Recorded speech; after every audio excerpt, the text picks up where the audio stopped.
After I got a second chance at life, my entire family could hear my thoughts. Should I tell my mom that her cherished adopted daughter, Anna, is actually my dad's illegitimate daughter? I glanced over and saw my mom holding Anna's hand, and she suddenly trembled. Or maybe I shouldn't tell my second brother, Ben, that my dad intentionally raised him to be a failure. I looked at Ben, glued to his games, and his phone suddenly felt hot to the touch.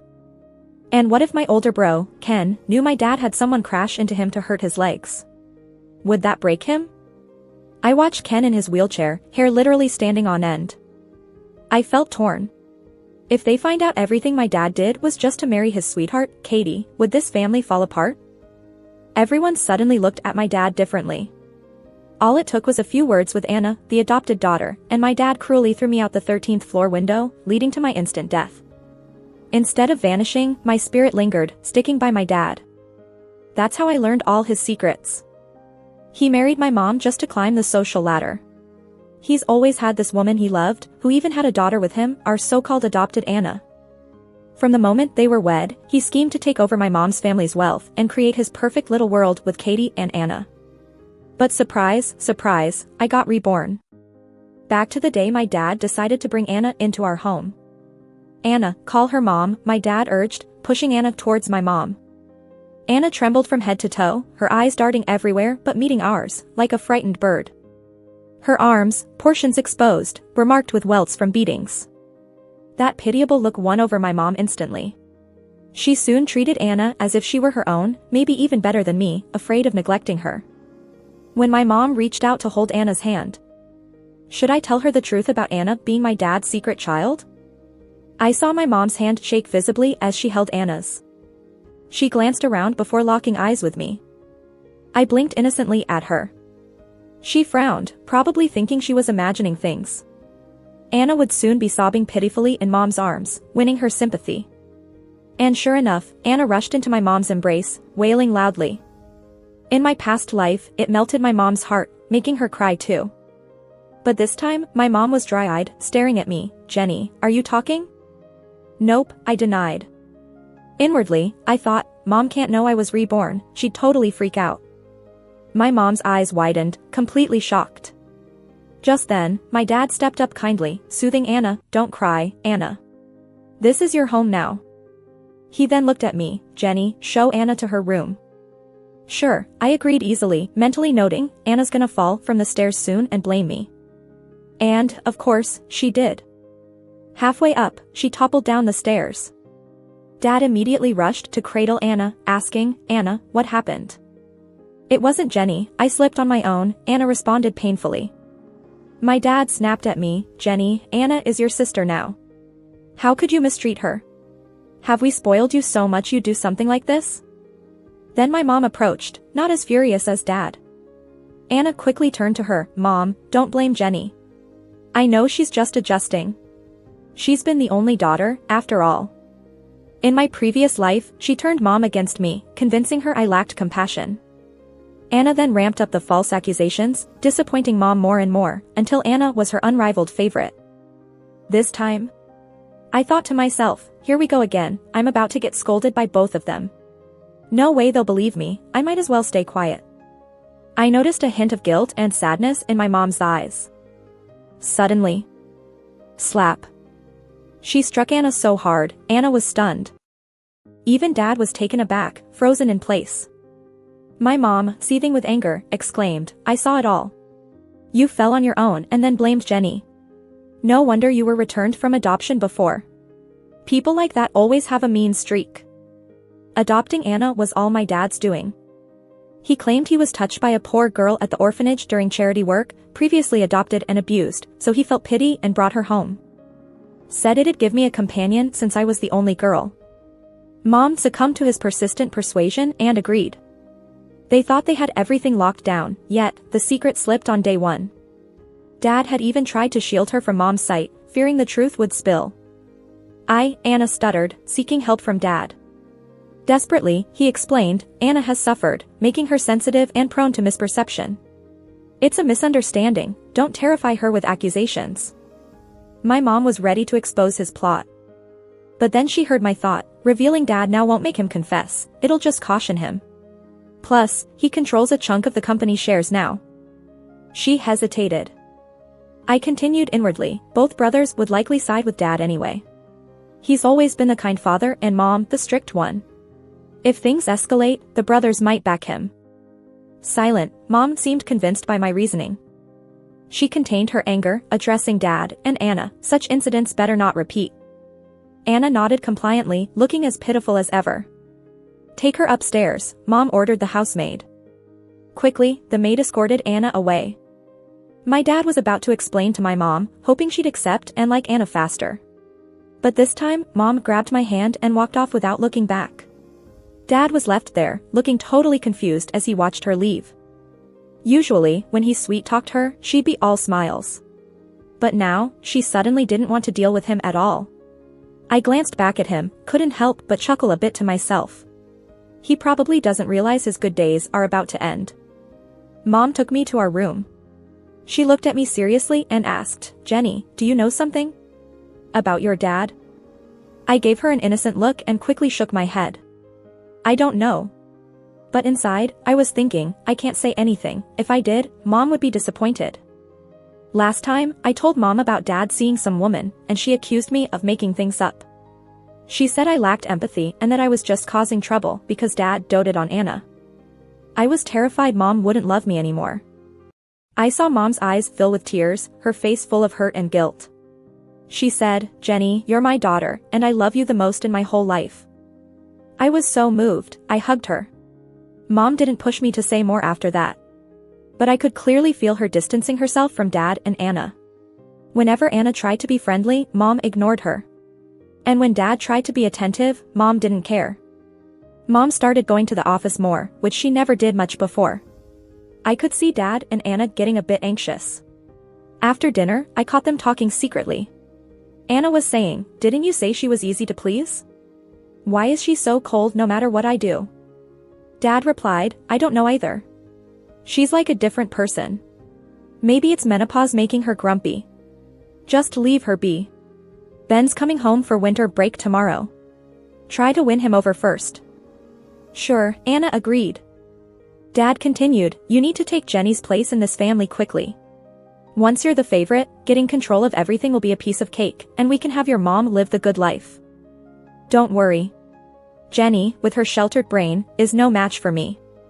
I'll soon be the family favorite, Anna said confidently. And last time, that's exactly what happened. I let my guard down around Anna and, brainwashed by Dad, treated her like a sister. She took every opportunity to manipulate and accuse me, making the others think I was selfish. In the end, she was the only one doted on. But not this time. The next day, Ben came home for winter break. He's a 200-pound guy who never exercises, loves junk food, and plays games all day. His college spot was bought by Dad's money. To outsiders, Ben's a spoiled rich kid. Mom never imagined Ben would end up this way. She spent too much effort on Ken's education, leaving Ben to Dad. Dad always told Ben not to worry because Ken would handle everything, so Ben just settled into being carefree. Anna was the first to greet him. She whispered, I heard you love chips, fried chicken, spicy sticks, and instant noodles. I stocked your room with those and your favorite cola, but don't tell Mom. Ben's eyes lit up. Mom doesn't allow that stuff at home and checks Ben's bags when he returns, so he never gets a chance to indulge. Dad used to sneak him food, now it was Anna's turn.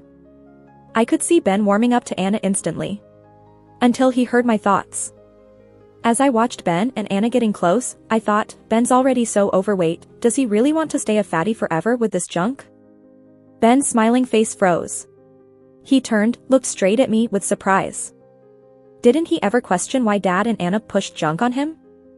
What did you say? Ben asked, clearly agitated. I didn't say anything, I replied innocently. Ben seemed startled. He hadn't seen my lips move, but then he heard me think again, we can't tell Ben, he was intentionally spoiled by Dad. His eyes widened even more. And I continued in my head, but he will get esophageal cancer from all that junk and die painfully thin. Ben was staring at me in disbelief. I turned and walked away, thinking, go ahead and buddy up with Dad and Anna. Not like he's cared for me since Anna came along. Jenny. Ben called after me. What, Ben? I replied. Ben hesitated, maybe doubting his senses for a moment. I brought you a gift. Before Anna came along, I was the family's star. Everyone adored me, even Ben, who wasn't always so rebellious. I walked over slowly. He handed me a figure. Do you like it? I nodded without too much enthusiasm. I thought, he's nice now, but soon he'll only have eyes for Anna, and she'll snatch even this figurine from me. How could she? I got this for you, Ben started to say. Anna cut in, wow. What a beautiful figure. I've never seen something so detailed. It's like a real person. Ben looked a bit annoyed at her interruption. Anna said, full of envy, Jenny, you're so lucky. Ben's so nice to you. If I had such a pretty figure to sleep with, I'd be the happiest little girl ever. Last time, Anna's innocent act persuaded Ben to give her my figurine, promising me he'd get another. Spoiler alert, he never did. Anna took all the affection that used to be mine. At that moment, I didn't wait for Ben to speak. I just handed the figurine to Anna and said, if you like it, take it. I thought to myself, even if I don't give it, Ben would persuade me to. I didn't want to make things awkward for Ben. Anna's face lit up with joy. Really? Thank you, Jenny. But in that moment, I resignedly thought, Anna would deliberately drop the figurine and blame me for breaking it, just like last time. Just as I let go of the figurine into her hands, it slipped and hit the ground, smashing into pieces. Along with the sound of shattering ceramic, Anna's dramatic sobbing followed. How could such a beautiful figurine break? I've dreamed of having one since I was a child. Between cries, she began questioning me. Jenny, even if you didn't want to give it to me, you shouldn't have broken it. Then she quickly defended me to Ben. Ben, please don't blame Jenny, she didn't mean it. Why would I blame Jenny? Ben was baffled, looking at Anna with a hint of disgust. Anna seemed embarrassed and a bit perplexed. She had expected Ben to scold me for being petty. But Ben's unexpected reaction left her speechless. It's your fault you didn't catch the figurine, why blame Jenny? Ben questioned. Anna mumbled, Jenny threw it on the ground when she handed it to me, then quickly added, but it's okay, I won't make a fuss. You won't make a fuss? You have no right to make a fuss. You're the one who messed up, and instead of repenting, you stir up trouble. What's your intention? Ben raised his voice. Anna's face turned red. Who told you to come to my house? Get out. You're not welcome here. Ben exclaimed as he moved to shove Anna out. Anna started wailing. My dad, who'd aimed to give Anna space to win Ben over, was deliberately absent from the living room. My mom was at work and hadn't come back yet. Hearing the commotion, my dad rushed over. What's going on? Ben, how could you treat your sister like this? He sternly asked. She's not my sister. Jenny is my sister.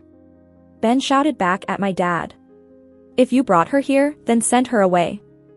What nonsense are you talking about? Anna is part of this family now. Why do you act so immature? Dad scolded, pulling Anna to his side.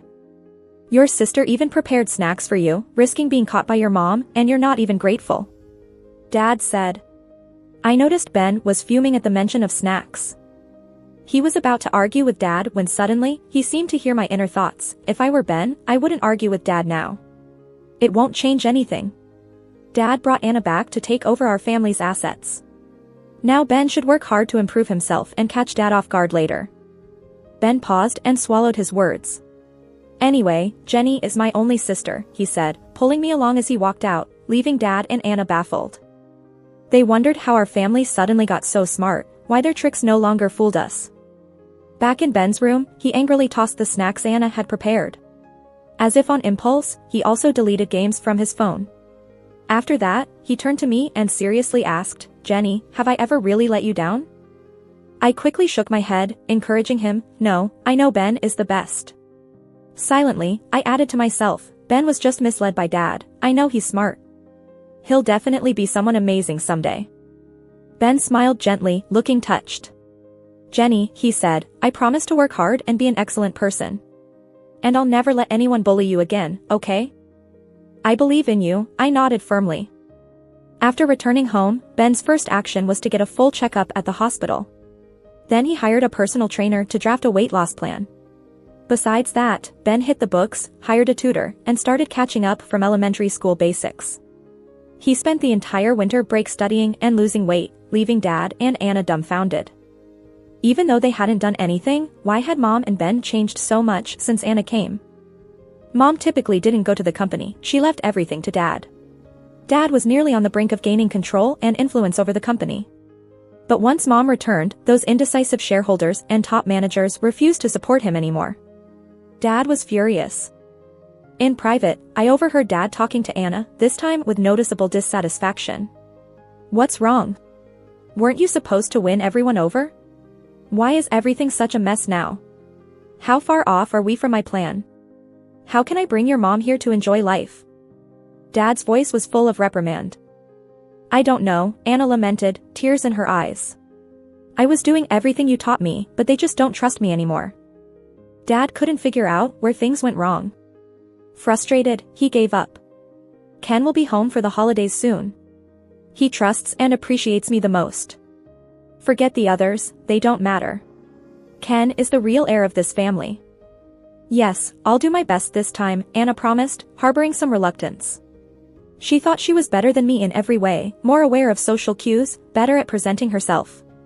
Why couldn't she win over the family? In the previous life, when Dad tossed me off the rooftop, Anna taunted me arrogantly. She bragged that she used a single finger to leave me with nothing. After my death, Mom and my brothers were pretty sad initially, but they quickly fell for Anna's facade. Then it wasn't long before Dad and Anna completely misled them. Remembering all this from the past, I clenched my teeth. This time, it's Dad and Anna's turn to face the consequences. A week before New Year, Ken came back from abroad to recover. 6 months ago, Ken's car had a brake failure and resulted in a severe accident. That day Mom and I were abroad, and Ben was home playing games. Dad was the first to rush to Ken's rescue. They said it was raining heavily that day, and the roads were collapsing. The ambulance couldn't reach the accident site promptly. Dad carried Ken several kilometers to get him to the ambulance, and a passerby caught it all on camera. Everyone praised the greatness of his paternal love. Our whole family got closer to my dad emotionally. But here's the thing, that car accident was actually set up by my dad. See, Ken was supposed to inherit everything, so my dad figured he'd take him out of the picture early. If Ken died and Ben was worthless, then it'd just be me left. In my dad's eyes, I'd be easy to deal with. The plan was to have Anna take my place. That way, the family fortune would just naturally fall into their hands. But the unexpected happened, Ken didn't die in the crash. My dad didn't want to save him, but he got caught on camera by a passerby, so he had to put on an emotional performance. Ken was rushed to the hospital and survived, but his legs were crippled. My dad suggested Ken go abroad for treatment, claiming the advanced medical equipment there would aid his recovery. He even helped Ken get into a top private hospital. As you'd expect, 6 months went by, and Ken's legs showed no improvement. "Ken, you're finally back. I've been wanting to see you." Anna ran up to Ken, smiling like she won the lottery. She said, "Dad's always talked about you, said you were mature, steady, and handsome. Meeting you is 100 times better than what I imagined." Ken's self-confidence had taken a hit since his legs got messed up, and he became kind of closed off. For a while, my mom and I would often fly overseas to see him, but he kept kicking us out. He didn't want to see anyone except my dad. In the end, we stopped trying. Now with Anna being so forward, Ken seemed uncomfortable but couldn't resist her enthusiasm. She was all smiles. "Ken, you must be tired from the flight. Let me give you a back rub." She jumped right into massaging Ken's back and kept asking, "How's that, Ken? Feeling good? When I heard you were coming back, I even learned some massage techniques to help you with blood circulation. From now on, I'll massage you every day." Ken looked a bit awkward but eventually accepted her help. "I've got no clever insights this time. Let Anna have her fun. They say the higher you climb, the harder you fall. We can't push them to the edge without giving them a taste of success first." After that, Anna quickly won Ken over. Before, she had a bit of self-doubt, but once Ken accepted her, she walked around with confidence like never before. My dad was pleased too. He invested so much in his daughter, no way could she be useless or worse than me. So they began rolling out the big plans. Anna's 15th birthday was to be held just before New Year's. My dad organized a big party for her at our place, inviting all our relatives and friends, basically giving her a formal introduction. My mom wasn't having it. She's not at all fond of Anna, in fact, she despised her. I mean, who would willingly raise their husband's illegitimate child?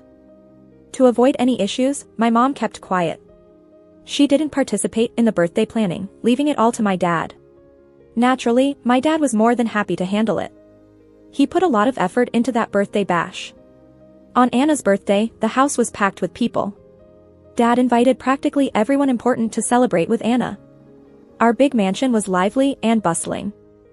Anna wore a lovely pink dress and stuck close to my dad. He was excitedly introducing Anna to everyone. My mom couldn't take it, so she made up an excuse and went to her room. Ben didn't even bother to come down, claiming he had to study.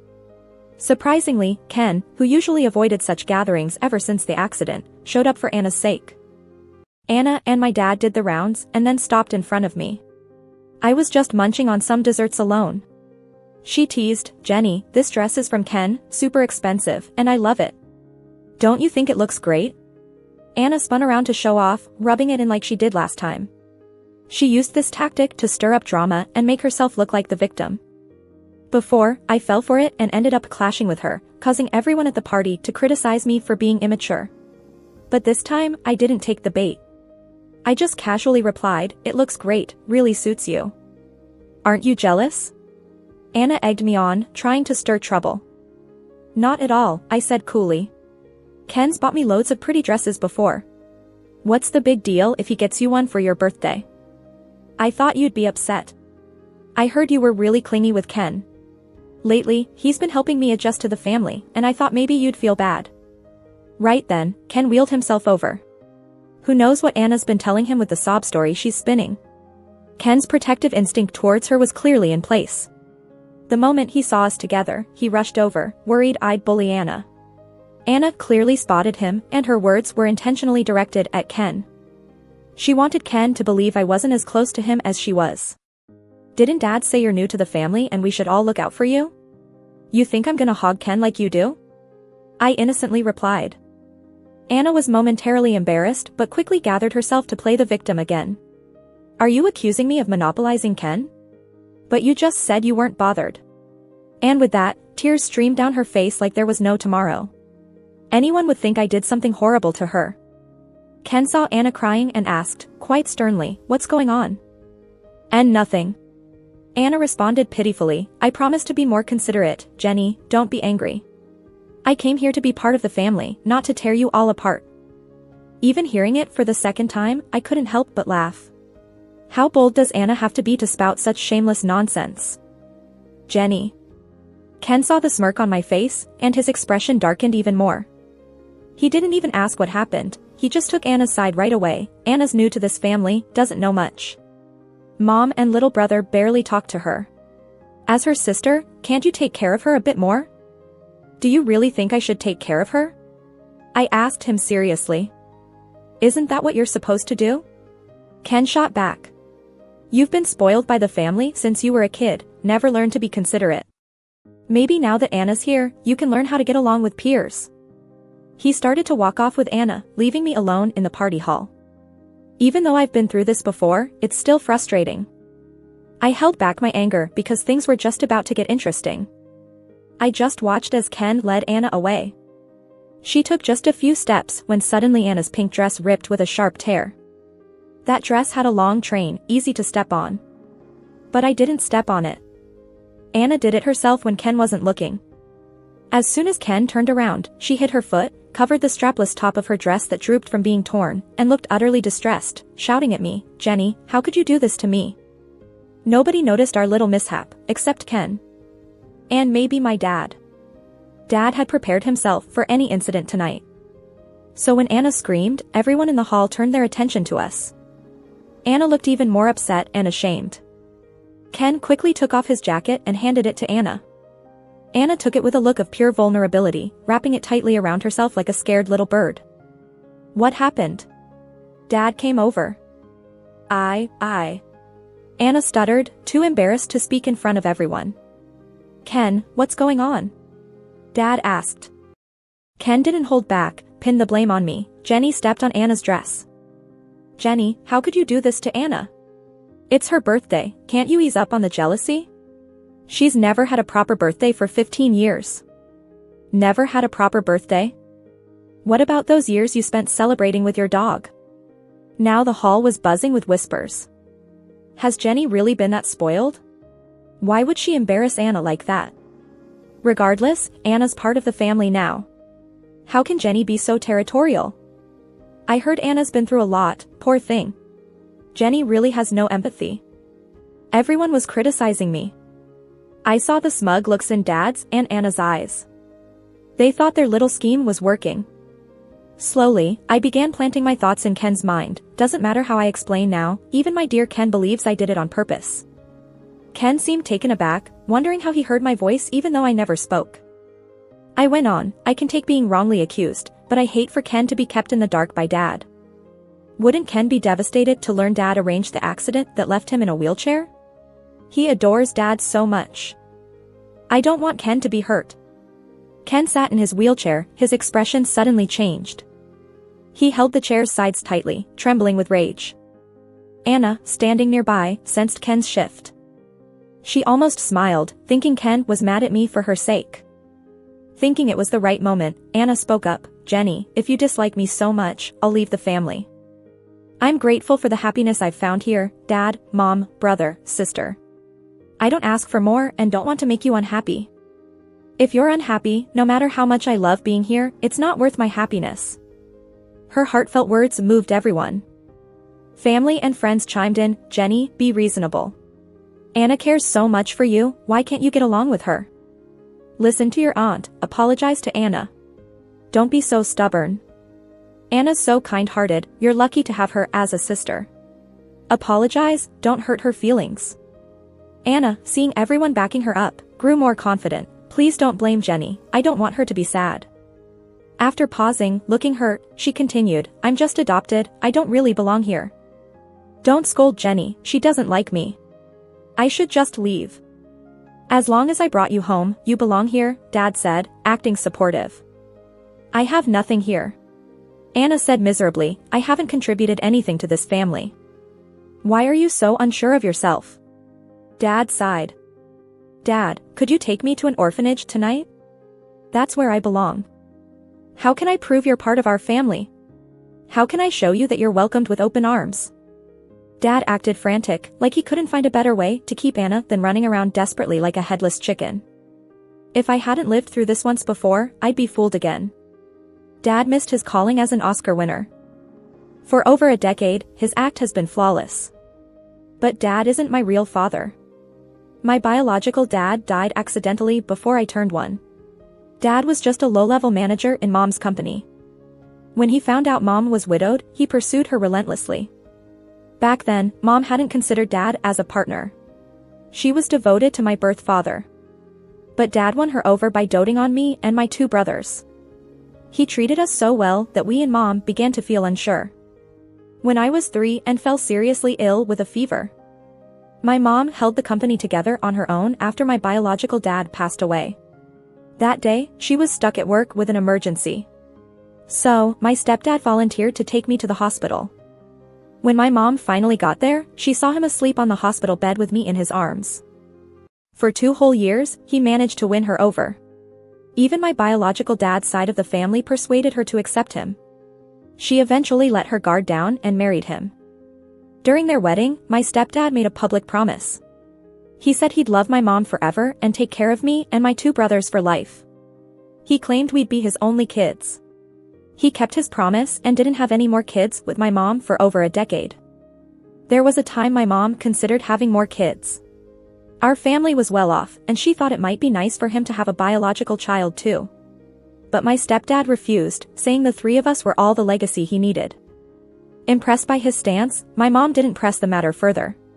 Her love for him only grew stronger. Eventually, my brothers and I started calling him Dad. To outsiders, he seemed like a heroic, dedicated man. But little did they know, it was all part of his master plan. He never wanted kids with my mom because he already had a daughter with another woman, his true love. He didn't want to be tied to us by any children. He aimed to destroy our family from the start. In the other life, he succeeded. He stole my mom's company, pushed her to suicide, left Ken to fend for himself with a disability overseas, watched Ben suffer and die from an illness, and even pushed me off a rooftop, leaving me profoundly unsettled in death. He and his lover, Katie, along with their daughter Anna, brazenly enjoyed everything that once belonged to us. Suddenly, someone in the room shouted, "Why is this so hard? Anna doesn't feel secure here, just give her some company shares." Once she owns shares, who would question her being family? The person was one of my mom's relatives, but had long been bought off by my stepdad. This tactic had worked for him before. Back then, he took a senior position in the company to help my mom but only messed things up by design. In frustration, my mom handed him 20% of the shares. He's trying the same trick again. Anna, looking both considerate and wronged, quickly refused. "I can't take it. I don't want shares." Last time, my mom had given her shares out of pity for Anna. She gave her 10% while her own holding was only 30%, leaving her with just 20%. Ken held 20%, my stepdad held another 20%, and the remaining 30% was scattered among outside shareholders. My stepdad used his 20% and Anna's 10% to secretly acquire more. He sneaked in some moves forcing Ken to give up another 10%, becoming the largest shareholder in the company. This time, my mom wasn't around. I noticed my stepdad turning his attention to Ken. "Ken, I've never asked you for anything," he said. "You know my shares are just to carry some of your mom's burdens at work. You're on a break to recover. Give 10% to Anna for now, and I'll figure out how to make it up to you later." He spoke as if it was a given that Ken wouldn't refuse him. How could he refuse? Ken had just humiliated me in front of everyone to defend Anna. Giving Anna shares would seem like the right thing to do after what happened. He thought Ken wouldn't deny him. But he hadn't noticed my mom and Ben had come downstairs. Probably alerted by the servants after seeing me in distress. Everyone heard my thoughts loud and clear. If Ken gives shares to Anna, it would mean we're closer to losing everything to my stepdad. In fact, Ken's leg could be fixed.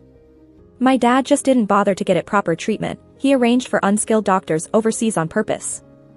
Such conflicting feelings, would knowing my dad's real motives for being with his lover tear this family apart? The family's view of my dad shifted completely. Ken was so furious it was practically visible in his expression. Anna, still acting innocent, told Ken, "Dad, I can't take it. I wouldn't dream of taking your shares. Don't listen to Dad, I'll behave." She tried to grab Ken's arm, but in the next second, thud. Ken pushed her to the ground, and everyone was stunned, even Anna, who forgot to act hurt. My stepdad recovered first. "Ken, what the heck? How could you do that to Anna? Are you feeling all right?" Ken snorted in laughter, staring daggers at my stepdad. When I was a ghost haunting my stepdad after my death, learning the truth made me desperately want to hurt him too. But as a ghost, I couldn't. I steadied my mind, knowing Ken had no evidence against Dad. No one would believe us and might think we were bullying Anna. It wasn't worth the trouble if we got blamed just because of them. There were cameras in the house. A replay would clearly show if Anna was setting me up or not. Ken was holding back, simmering inside. My dad rambled on, blaming Ken's change in behavior on the accident. Others agreed and backed him up. Until Ken ordered, "Get the footage from the main hall." Anna panicked at the mention of the footage. She looked frantically at my dad for help. My dad flusteredly said, "What's the point, really?" Ken ignored him. My dad barked at the maid, "No need for that footage. I'm the one in charge." My mom intervened fiercely. "Get the footage now," she commanded the maid. The maid nodded, yes. Seeing things turning south, Anna scrambled to her feet. "If Ken doesn't welcome me, then I'll leave. I'll leave, okay?" Ken asserted, "Nobody's leaving until my sister has her name cleared." Even wheelchair-bound, he still had the commanding presence my mom instilled in him as her choice to lead. The accident only temporarily made him lose his spark. Anna was too scared to speak. Dad tried to say something a few times but ended up closing his mouth. The security footage was pulled up, and everyone could see it clearly. Anna intentionally ruined her own dress and then falsely accused me. Her reputation flipped instantly. Anna wasn't drowning in public disdain, but if she could, she was embarrassed to the core. "Get her out of here." My mom didn't mess around. I don't want to see her ever again. No, I'm not leaving. Anna freaked out when she heard she was getting kicked out. She just moved into this nice house, just got the identity of a rich young lady, she couldn't let go. To be fair, over the years Dad didn't give Anna and her mom much, worried it would expose the truth. What Anna was enjoying with us now was way better than what she had with her mom. I won't do it again, I promise. Mom, give me one more chance, okay? Anna cried, devastated. If everyone hadn't seen her real face, she might have fooled us again. Mom didn't even look at her. Get her out, don't dirty our home. Dad, please, Daddy. Anna pleaded with Dad. Dad wasn't an idiot. He knew Anna was useless now and quickly cut ties with her. I can't believe you're like this. I misjudged you. I'm sending you away now.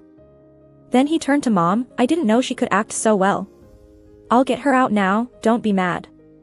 Mom just chuckled. Looking at Dad now was like watching a clown. He thought Mom was just angry and didn't think much else, dragged Anna out. Though Dad loved Katie and cherished Anna, he valued money even more. Otherwise, he wouldn't have ditched his wife and kids for it. So, after Anna got kicked out, she wasn't gonna have it good. Dad would definitely blame everything on Anna. But for our family, that didn't matter. What's important is how to make Dad lose everything and pay for what he's done. After Dad sent Anna away, the first thing he did was apologize to the whole family in front of all the guests. He was full of remorse, acting all innocent. He said he didn't know Anna was like that, and she tricked him too. He treated Anna so well, his feelings got deeply hurt. Mom flatly said, the most hurt here is Jenny, she was almost wrongly accused by Anna. Dad nodded eagerly, yes, Jenny was hurt the most, it's Dad's fault. I apologize, okay? I promise, I won't ever be soft-hearted and adopt other kids again. You're my only daughter. I wanted to puke but held it in. Mom said, for causing harm, just words of comfort aren't enough. You should make substantial compensation. So, Jenny, what do you want? I'll give you whatever you want. Dad said sincerely. Anything? I asked, playing naive. Of course, when has Dad not meant what he said? Dad assured. He thought, like before, he could just buy me off with a little sweet talk. I want the shares you own in the company, I shot straight. I saw Dad's face change visibly. It took him a while to stammer, you're just 14, shares aren't practical for you. But Dad, you were just about to give Anna shares. Do I mean less to you than Anna? I asked, looking hurt, throwing out casually, is Anna your real daughter? This question scared Dad senseless, how could that be? Don't talk nonsense, you're my only daughter. Then why would you give Anna shares and not me? My shares are to help your mom in the company. No need, Mom said, Ken just agreed to start working at the company. Isn't Ken not doing well? Dad didn't believe it. He thought Ken would always be a mess. I'm the eldest son, I should take responsibility for the family, Ken replied, with emphasis on each word. Dad gritted his teeth, obviously reluctant but couldn't find a reason to refuse. Could you give me the shares now? You did say you'd agree to anything I wanted, I looked at him eagerly. With so many people in the hall, all the guests watching him, he couldn't say no without losing face. He gritted his teeth. Now, he didn't dare to get into a fight with the family. If he did, he'd be stuck with just that 20% of shares. If not, he might still have a chance to reclaim everything. He'd worked so long to get here, how could he just let it go? He said, all right. Dad painfully agreed. I cheered, so, Dad's giving me all the shares he has? I'll give you 10%, that's the amount I plan to give Anna, Dad bargained. But shouldn't I be more important to you than Anna? I said, looking hurt. Dad remained silent for a long time, clearly not willing. Mom said bluntly, when you took my shares, you promised you'd only hold them, and they'd go to our kids in the end. Now you're just giving it to Jenny earlier, to mend her hurt feelings, why not? Dad was stuck by Mom, unable to back out. So many family and friends were watching, too. Would he keep up the good man facade he'd worked to build? It was his decision. Maintaining it meant his years of scheming would go to waste. If he didn't, he'd have only 20%. That wouldn't satisfy him. Mom didn't rush Dad, giving him time to think it over. After all, it wasn't her who'd be embarrassed. Beads of sweat dripped from Dad's forehead. People started whispering, "Can you believe someone wanting nothing? Just smooth talking too much, gets a bit awkward. If you really treated your kids like your own, why fuss over some shares?" Still selfish, people are selfish. In the end, Dad couldn't save face in front of everyone. I saw a flash of ruthlessness in his eyes, piercing but gone in a second. The next moment, he suddenly acted all generous. He said, "How could I not be willing? When I took these shares, I said they were for my children. I'm just considering giving Ben 10%. Since Ken and Jenny already have shares, Ben shouldn't get less. I don't need them, just give them to Jenny," Ben said outright, rejecting the offer. Everyone knew what he was thinking. He thought Ben was easier to control. Ben's displays of diligence were just an act and wouldn't last long. "Since Ben doesn't want them, I'll give them to Jenny," Dad said, going with the flow. "Thanks, Dad," I gladly accepted. Mom wasted no time, calling the company lawyer to draft the share transfer right away. Dad probably never expected this outcome when he called Anna here. But even with this turn of events, it wasn't enough for our family. In the previous life, he ruined us. This time, we were determined to give back double. After that, we slowly got back to normal as a family. But it became clear that Dad was anxious. He lost his shares, and the company slipped out of his control. Mom and Ken continued their routine with work, and Ken even carved out time for wellness. Ben was fully into exercising and studying. I was still the family's little darling. Our family's progress was the opposite of what Dad wanted, and he couldn't handle it any longer. He made an excuse about a family emergency and left, saying he needed to go back to his hometown. That night, he secretly rented a car and drove several miles to our villa. While we were all asleep, he set the place on fire. It was past 3 a.m., and we were all asleep, no neighbors noticed anything. By the time the property management spotted it, our whole villa was engulfed in flames. The firefighters spent the entire night putting out the blaze. Dad heard about the incident the next day and rushed back, collapsing to his knees, crying like his heart was torn apart. Onlookers couldn't help but feel for him, gathering to console him. He acted so genuinely, no one noticed the victorious gleam in his eyes. We were supposedly dead, and he was about to become the sole heir. Just when he was silently celebrating, I called out from behind him, "Dad." I saw him flinch, thinking he was hearing things. "Honey," my mom called to him too. Turning back, he saw us all safe and sound standing behind him. Frightened, he crumpled to the ground.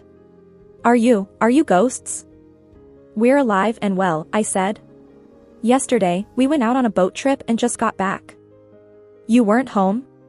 Dad was instantly thrilled. The fury in his eyes was undeniable. He wanted to kill us right away. "Nope," I responded, innocently asking, "What happened to our place?" Dad's eyes started darting around as he struggled to keep control. "I heard about some night prowlers, so I placed hidden cameras at the entrance." "Let's check the footage," I said, preparing to pull out my phone. Dad panicked, scrambling to his feet, and smashed my phone on the ground. We all stared at him. Grinning, he said, "As long as you're safe, nothing else matters. Our family being together is all that counts." Our family was indeed intact, just without him. Mom laid it out clearly, "We are, but not with you." Stammering, Dad said, "What? Honey, what are you saying?" Mom declared, "You know perfectly what you've done. I've given the evidence to the police. Get ready to face justice." "What are you talking about? What are you saying?" Dad went mad, still in denial. "I've already handed over the footage of you setting the villa on fire to the police," Mom stated, glancing as the police arrived. Dad bolted, but he was no match for the officers. They had him on the ground in no time, utterly defeated. As he was taken to the squad car, he shouted at us, "How did you find out? How did you discover my plan? I was so meticulous, how could you have known?" He couldn't understand where he went wrong. He couldn't accept that after years of enduring shame, he ultimately ruined himself. Dad got a 10-year sentence, luckily causing no injuries in the fire. After he went to prison, I visited him.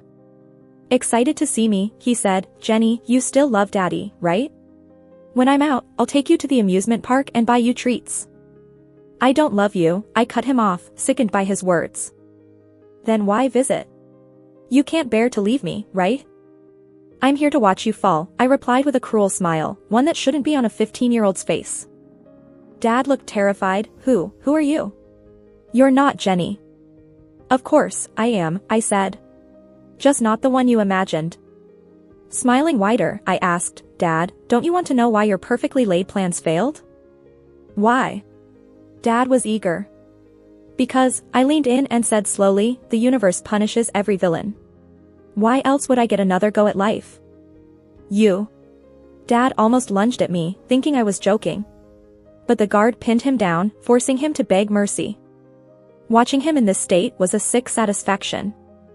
I said, Dad, whether or not by blood, for the times we were family, here's a parting gift.